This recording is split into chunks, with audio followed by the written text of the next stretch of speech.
年少無知，莊思敏自爆曾經車震。通常年少無知嘅時候咧，都會大膽啲嘅。唔係話，我都想睇喎，如果命運能選擇，十字街口你我踏出的每步更瀟灑。車震呢，瀟灑就冇啦。緊張同刺激啊！大膽啲嘅動作都有試過嘅，睇下車籠有幾寬敞啊！最大膽嗰啲唔出得街嘅喎。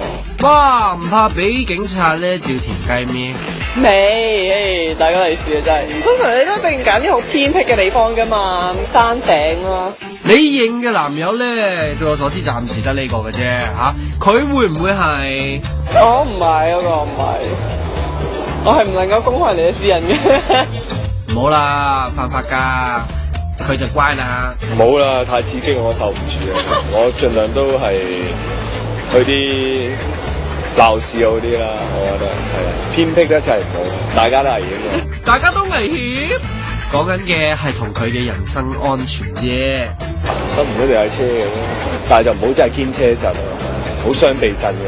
你架車都咁貴，冇咁易傷嘅，傷身啫。